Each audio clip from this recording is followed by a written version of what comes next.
Hello, everyone, and welcome to another episode of the My GBC podcast, the podcast where we delve into the programs and resources available to students at George Brown College. I'm your host, Pantea, and today we have two special guests from the PeerMentor Plus program. Joining us are Marilia and Abby, and both of whom are student peer mentors, and I'm excited to talk to them about what they do and how they support their students in our GBC community. So welcome to the show, Marilia and Abby. How are you doing? Hi, Pantea. Thank you so much. We're doing good. Amazing. Hello. Thanks for having us here today. Of course. Yeah, I'm very excited. I think this conversation in particular is going to be very helpful for a lot of our students. So hopefully everybody can learn a lot of things from the PeerMentor Plus program, because I actually learned about it pretty recently as well. And I think it's very great. Yeah, that's awesome. Okay. Yeah, sure. So let's just begin with a little bit of an introduction about the program. Could you start by explaining what the PeerMentor Plus program at George Brown College is all about and basically what is its main goal? So I guess I could start. The PeerMentor Plus program at George Brown College is kind of run by students at George Brown, and we try to offer peer support to other students just so that it can be more relatable for the students regarding things like stress and anxiety of student life, if they want anything just in general to talk to about like Blackboard or assignments, things like that. We're here to offer students a community as well as things like how they can build resiliency and letting students know that they're not alone. Yeah, I think that's a short little summary on that. We have amazing. Yeah. Yeah. So basically, this is a safe space so students can find support. So we are students offering support to other students, and we offer supports like in one-on-one sessions or group supports as well. Yeah, it sounds like there is definitely a lot of support for the community. And I actually I keep hearing the world community, which I think is very important and can be very helpful for a lot of our students. I'm sure that you have definitely, both of you and a lot of the peer mentors that we have in the program have personally impacted a lot of the students that we have, which is great. I feel like that definitely feels great for you too as well, just being the person who does this. So yeah, thank you for explaining. So just moving on to the next question, could you share more about the different types of facilitation within the program, such as the group sessions that we have and one-on-one sessions? What are those about? So we offer the group support, as we mentioned. So we have like groups that the students can join, like for example, the community club, where they can develop skills together in a supportive and an interactive environment. And also on one-on-one sessions where students can approach any kind of topic that they would like to discuss. If they want to talk to someone, have like friendly conversation, or if they need support with platforms or whatever they want to talk about. So it's just a free space that they can talk and have a good time. And I think when I was going through the website, the George Brown College website, there was something about how you can actually just go about and book an appointment, one of these one-on-one appointments. Can you explain how students can actually access the self-selection appointment portal? Yes. So basically they go through to the website, and to make it easier, they can just like type George Brown College PeerMentor on the browser that they would like to find it. And on the portal, the GBC portal, they can find all the programs that we can offer, like the group programs, and also the portal, the Wait Well portal. They just have to fill out some information like their names, their student IDs, and important information. And then they will join the queue, and then they can talk to a peer mentor right away. Amazing. And like eventually the conversation is like going to be, I think I heard somewhere that it's on Teams. Is that correct? That's correct. Yeah. Yes. So basically, okay, when they fill out the information, they're going to wait for the portal to direct you to Microsoft Teams, and then this is going to open like a different window on Teams, and then you are going to be able to talk to someone online. Amazing. Well, that's great because it's very accessible. All of us at George Brown, we have free access to teams. So I think that makes it very much easier for all of our students to kind of just jump on the track and talk to someone. Exactly. I'd just like to interject and kind of add, I'm not sure if this was mentioned before, but like the one-on-one sessions are like drop-in based. So you don't actually need to make an appointment for them. You do just have to kind of go to the portal and sign up. But because it's drop-in, it makes it a lot easier for students to find somebody to talk to if they need someone on the day of, for example, instead of having to like wait a week or two to speak with somebody. That's for the one-on-ones, but there are some programs like the Breaking Free programs that you do have to make an appointment. But yeah, the PeerMentor one-on-one programs work on a drop-in session. So you just kind of wait in a queue if there are like other people online, and then you're seen typically that day. Yeah. Okay, yeah, that's a very good clarification. Because I feel like if it was like an appointment based, you would forget like your problem and be like, oh no, what was my problem? But if it's drop-in, you just go in and you're like, exactly. Okay, yeah. Super accessible. Perfect. Yeah, it's very easy.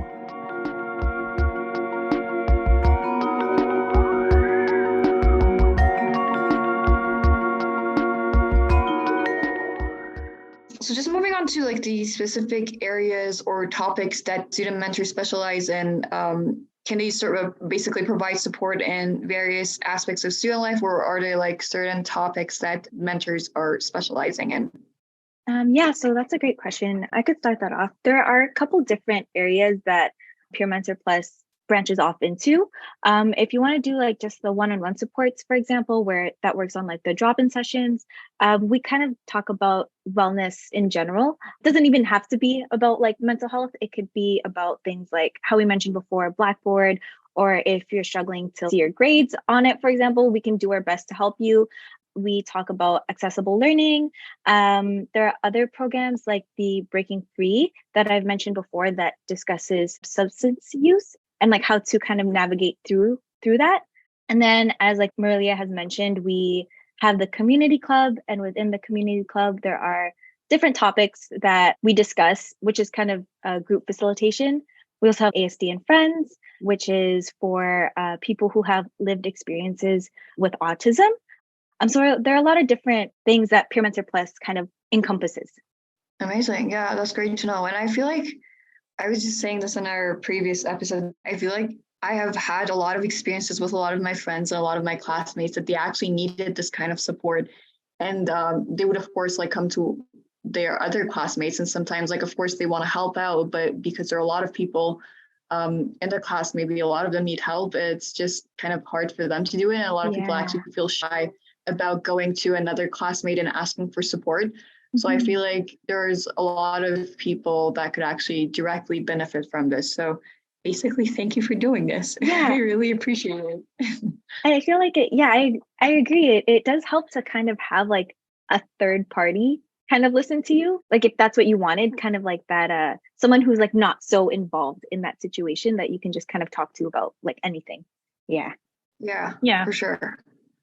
And I think you mentioned it briefly when you were talking, but are there any other opportunities for students to engage with the PeerMentor Plus program? Like I think you mentioned the community club, but can you just explain in more detail what community club is about? Yeah, so basically the community club, it's a space where students can discuss a variety of topics. We discuss like, for example, social skills, how they can distress. They can have a conversation about whatever they want to talk about, because sometimes we start talking about a topic and then we end up talking about something completely different. So it's just a free space so they can feel welcome and engage in conversations and share their experiences. So it's a nice space that they feel like engaged and heard. Amazing. And so as student peer mentors yourself, could you share some insights into what a student mentor does? How do you like provide support and guidance to the George Brown community? So basically we create spaces for people to exist in their own ways, let's say. And centering the person helps that in the way that they engage in certain aspects. So it's just a place that they can feel more secure to be how they are and who they are. They can create a sense of community and engage in relationships with people, like develop a connection with people. sharing ideas, emotions, and validating these feelings that they feel, because as we are all students, we probably share the same feelings. We always get stressed with tests and assignments. So we probably face the same situations in a variety of topics and subjects and stuff. So is this validation through a sense of community. That's amazing. And I feel like it's kind of like a little, I wouldn't say like a therapy session, but like it's just like going to someone to talk to. But I think it's also good to mention that if students are interested in like having a conversation with an actual therapist, George Brown College actually has resources for that as well, free resources that students could use as well. And I think we can definitely share the information about that in the notes for the podcast, because that could definitely benefit a lot of people as well. But yeah, that was great. And another question that I have is that I think a lot of our students now learned about like what it's like to be a peer mentor, and a lot of them might be actually excited to become one. So yeah, how can students actually become mentors? What's the process like? That's a great question. So I can speak for myself. I went onto the PeerMentor website, and there is kind of a little prompt at the bottom that says, if you're interested in becoming a mentor. We aren't hiring for September, but we will probably be hiring around October for the January semester. It involves a lot of training, and a lot of learning, which is great. You're kind of always learning throughout the job. There aren't any specific requirements for the job, but it would be great if the students who'd like to become a mentor have lived-in experiences regarding things like mental health or engaging in disabilities or substance use, for example, and just like kind of a willingness to connect with one another, providing empathy. Yeah, well, that's good to know for all of our students who are interested in becoming mentors. Take notes. Maybe you can apply not this September, as I said, but hopefully for the next semester, maybe you can become a mentor. Mm-hmm. Perfect. And lastly, I see there's also a support group called ASD and Friends for students who connect with the lived experience of autism. And you mentioned that briefly as well, but can you tell us more about this group and how it actually provides support and resources to its members? So the groups happen weekly in person right now. And as you mentioned, we have peer mentors with a lived experience with autism. So it's just a way to create a sense of community, to build skills. The peers program, that it's also a skills program from UCLA designed to give support with adults with ASD that they can take out to the world, how to enter and exit conversations. It's just like a friendly and welcoming space to the person, so they can decide what they want to put their efforts on. So it's a place to share, to get positive feedback and encouragement, and everyone is able to join the group. Yeah.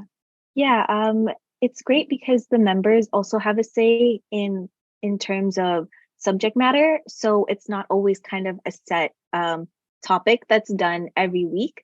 The members come in and they can kind of share what they'd like to talk about during their week or experiences that they've had, and then kind of determine amongst themselves what they'd like to discuss in that session.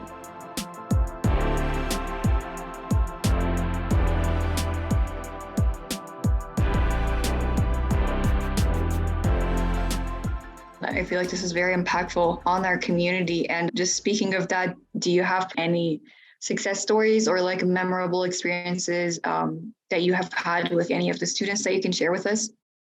I've talked to many students about like many topics, but I remember that I've talked to one student like maybe 4 or 5 times. And all these times were about different topics. So it was not about just one topic itself. It was about, for example, platforms, Microsoft Teams, Blackboard, how to create a good schedule, and how to organize yourself, how to find the information on Blackboard, on the platforms. So every time that we were meeting, we were discussing a different topic. So it was really nice to get this connection with the student. So the student felt comfortable reaching out and asking for help and support.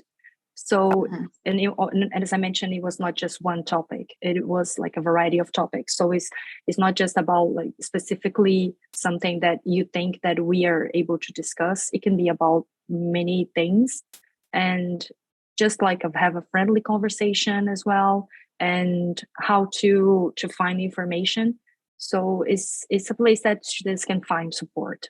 Yeah, and I feel like you could connect with someone a lot. Like after 5 times of like talking to someone, it kind of, you connect with them a lot, which is great. Yes, and it's nice that they come back, you know, like they think that we are able to help and they feel comfortable sharing the things with us. For sure. So it's just a way to feel that they are like being heard and they feel comfortable sharing the things and asking for help. Mm-hmm. Yeah, like to add on to that, one of the most, for me, like the rewarding parts about working for PeerMentor is that you get to see the students that come in feeling like sometimes they feel a little stressed or anxious about a variety of different things, but then they leave being like, oh, thank you. Like you actually, like I feel actually a lot better. Or sometimes like students come in saying that they feel lonely because they're international students and they just want someone to talk to. It doesn't necessarily have to be like mental health related, but they just want like communication or like connection with other people. And more often than not, people will leave the office or the online meetings being like, I feel better, like just talking about anything, you know. And I think that's very rewarding in this job. For sure. Yeah, it's definitely very rewarding. And I think you just mentioned something that I was like, I think we should mention that. And that is, what is your working hours? Is it till 3 p.m., I think? Is that correct? Mm-hmm. Yeah, for the summer, it is until 3. So online, it's Monday to Fridays, 10 to 3. And then at Casa Loma, the drop-in sessions are Tuesdays, Wednesdays, 10 to 3. Okay, perfect. Yeah, that's very important to mention. I think I forgot to ask about that. Okay, amazing. So I'm almost getting to the end of it. One more last question that I have. I mean, there's another little one after that, but is there anything else that you'd like to add or any upcoming events or initiatives within the PeerMentor Plus program that our listeners should know about? I guess that it's nice for them to know about the programs that we offer at the community club, because the community club, we discuss a variety of topics, as I mentioned in the beginning. So we have, for example, the co-design course where students create courses for the students. So this is pretty interesting because they create courses that they find important and it's important for them to learn and to know about. So review skills building to make sure that they actually build something that matters for the students, it's relevant. And the adulting one-on-one where we discuss practical life skills, the communication survival kit where this one we developed last year with the students where we discuss interpersonal skills, and the Let's Get Cooking where we discuss food culture and why food is important, like practical skills for the students, because we know that here in Canada we face, for example, like prices that are really high for some kind of foods, right? So how we can improve this and how we can adapt some other things. It's not just discussing, for example, recipes. It's discussing like many topics involving food. So this is pretty interesting. And the students create these courses. So they think that it's important for the students to know, to discuss, and to have other students' input. It's pretty fun. That's amazing. Yeah, creating courses, I feel like that's something that would help a lot of us. Like I had this course this semester that the professor actually allowed us to kind of come up with the syllabus and what we want to learn. And it was definitely very much impactful at the end because we learned what we wanted to learn. So I feel like this is very beneficial for the students as well. I promise this is one last question, and that is, how can students actually find more information about the PeerMentor Plus program, and how can they connect with you? Yeah, so we do have an Instagram if the students wanted to go find us. It is George Brown PeerMentor Plus. We post a lot of different information on like our stories or as like an actual post. You can also just Google like on the George Brown website or type into Google George Brown PeerMentor Plus, and then you'll see again on there like how to visit the portal so that you can join in what we call Wait Well to do the one-on-one sessions, or how to sign up for enroll for community club or ASD and Friends, or to connect with us, there is an email called PeerMentorPlus@georgebrown.ca if you have like any questions about the program. We're also doing outreach throughout campuses. So if you see one of us, we're normally with like a little cart that has a sign on it that says Peer Mentor. Feel free to ask one of us any questions that you have about Peer Mentor if you see us in person. Amazing. So thank you both for joining us today and sharing valuable insights into the PeerMentor Plus program. It's been really a pleasure having you on the podcast. And I know I personally learned a lot today, and I'm sure our listeners will feel the same when they get to hear this episode as well. Thanks again, and I'll talk to you all next week. Enjoy the summer. Bye. Thank you. Thank you for having us.